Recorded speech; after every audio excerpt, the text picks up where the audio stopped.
When Jeffrey Epstein died back in 2019, he left behind this just absolute tangled web of secrets and a truly massive fortune. But maybe the biggest mystery of all is what in the world happened to all that money. So today, we're going to trace the trail of his millions. At the time of his death, Epstein's estate was valued at a jaw-dropping $600 million. Just think about that number. A staggering amount of money, all controlled by a man whose horrific crimes were only just starting to fully come into the light. So, the big question is, where does a fortune that huge actually end up? Well, the answer is way more complicated than you'd probably guess, and reveals this hidden battle that was raging for his wealth. Okay, so to figure out where the money went, we first have to look at where it was supposed to go. Because believe it or not, there was a very, very detailed and secret plan in place to protect his entire fortune. And this document, right here, this is the key. The whole plan was laid out in a legal document called the 1953 Trust. But look at that date, August 8, 2019. Epstein signed this thing just 2 days, 48 hours, before he died, setting up what he thought was a clear path for his fortune. And this trust, it wasn't for just anybody. No, this was basically a golden ticket for Epstein's secret inner circle, a very small group of people who were all set to become incredibly, incredibly wealthy, like overnight. And here they are. Look at this list. At the very top, his long-term girlfriend, Karyna Shuliak, was in line for around $100 million, plus properties. His lawyer, Darren Indyke, and his accountant, Richard Kahn, were set to get a combined $75 million. Even his accomplice, Ghislaine Maxwell, and his nephew were on the list for $10 million each. We're talking about life-changing, dynasty-building sums of money. So the plan was locked in. The beneficiaries were all named. It seems pretty straightforward, right? But this is where the story just takes a complete nosedive into something nobody saw coming.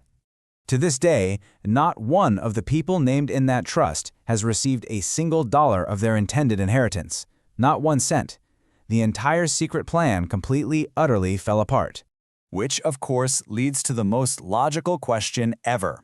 If the money didn't go to the people in the trust, then where on earth did it all go?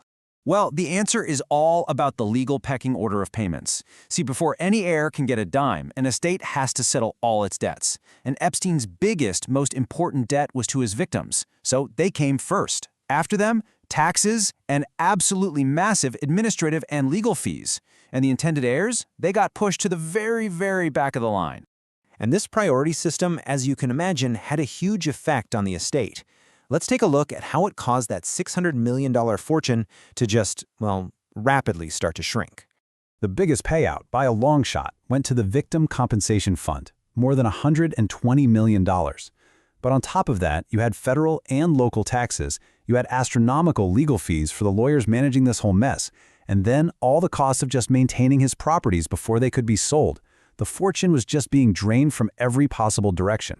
You can really see the impact right here on this chart. The estate started at that huge $600 million mark in 2019.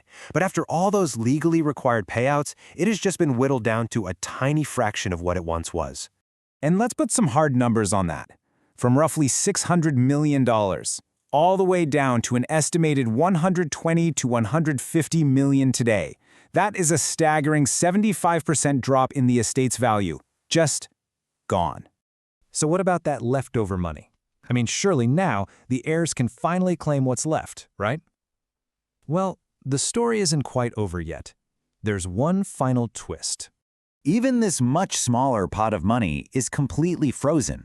It's totally tied up in ongoing legal disputes, which means it still hasn't been, and frankly may never be, distributed to anyone named in Epstein's trust. The treasure chest is still locked.